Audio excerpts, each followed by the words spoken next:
શ્યામ કુમારના નમસ્કાર. આજના વિડીયોમાં આપનું સ્વાગત છે. તો ચાલો દરરોજની જેમ આજે પણ મેળવીએ ઉપયોગી જાણકારી, પણ ચેનલને સબસ્ક્રાઇબ કરવાનું ભૂલતા નહીં.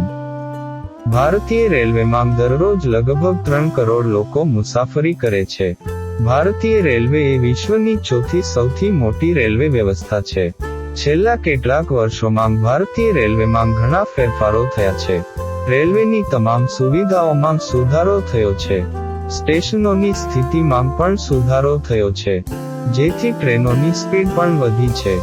આ બધું હોવા છતાં રેલવેના કેટલાક નિયમો એવા હતા જે લાંબા સમયથી અમલમાં હતા, જેને બદલવાની જરૂર હતી.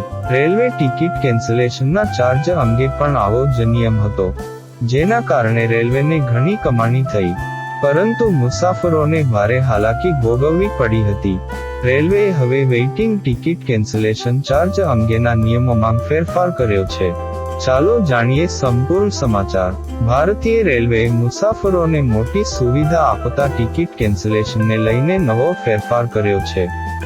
હવે વેઇટિંગ અને RAC ટિકિટ કેન્સલ કરાવવા માટે રેલવે તરફથી કોઈ અલગથી ચાર્જ લેવામાં આવશે નહીં. રેલવે દ્વારા જારી કરાયેલા નવા નિયમો અનુસાર, જો ટિકિટ વેઇટિંગ લિસ્ટ અથવા કમાન હશે તો સર્વિસ ચાર્જ તરીકે કોઈ વધારાના રૂપિયા લેવામાં આવશે નહીં. નવા નિયમો હેઠળ ₹60ની નિશ્ચિત રકમ હવે બાદ કરવામાં આવશે, જેના વિશે વાત કરતાં સ્લીપરમાં 120નો ચાર્જ કાપવામાં આવશે.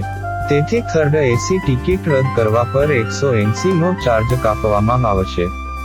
સેકન્ડ AC ટિકિટ કેન્સલ કરાવવા પર ₹200નો ચાર્જ કાપવામાં આવશે, જ્યારે ફર્સ્ટ ACની કિંમત ₹240 હશે. અગાઉ સર્વિસ ચાર્જ લેવામાં આવતો હતો.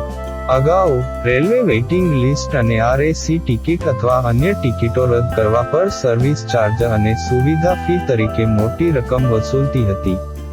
રેલવેને આ રીતે કરોડોની આવક થતી હતી, જેથી મુસાફરોને નુકસાન થયું હતું. પરંતુ હવે રેલવે દ્વારા ચાર્જ નક્કી કરવામાં આવ્યો છે.